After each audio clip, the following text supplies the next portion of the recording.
In instances where the mapping information on task force does not match with the actual blocks on the MDF, careful consideration must be taken before jumpering. On an MPF provision, dial tone may or may not be present. If dial tone does not exist at the correct LLUT block, but the LLUT ID matches that on task force, jumper the circuit as per task notes. Please add dial tone not present to any COM note on task. Do not, under any circumstances, be tempted to jumper circuits incorrectly to get them working. Before you begin any provision work, it is vital that you check every aspect of the circuit to ensure that the information you've been given is complete, correct, and that the equipment you're going to connect to actually works. Firstly, check that the telephone number quoted on the task is associated with and connected to the quoted bar pair on the order. If there is no change to the LLU tie pair, LLUT, remove the appropriate jumpers between the EN and LLUL and LLUT and bar pair, and provide jumpers from the existing LLUT pair to the TAM in block, and from the TAM out block to the existing bar pair.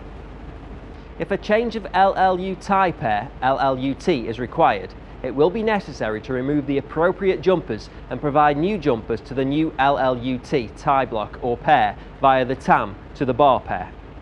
Be aware that the TAM port may or may not remain the same. It's also worth mentioning that CPs usually use different LLUT cables for their MPF and smpf circuits. Therefore, there may be a requirement for jumpers to be removed from one LLUT tie cable and provided on another.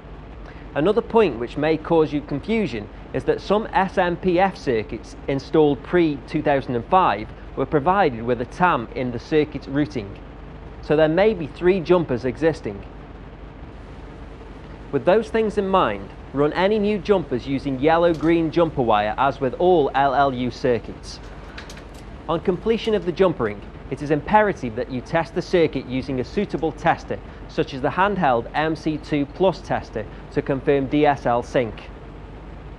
There is no need to call the SMC or CMC for a TAM test at this time if the MC2 Plus tester gives a positive result.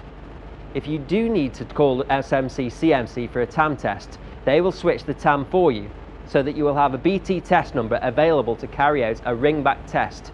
They will tell you what telephone number has been allocated.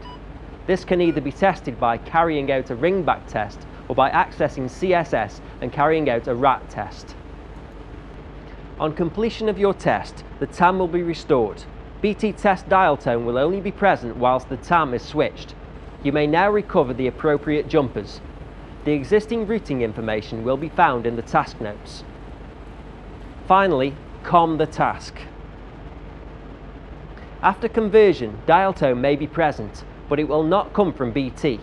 You may also be able to use the 17070 ringback test to identify the CLI, as some CPs have made this option available. To help you, there is the option of printing out a simple circuit diagram for this and a checklist to help you remember a few important items when connecting circuits.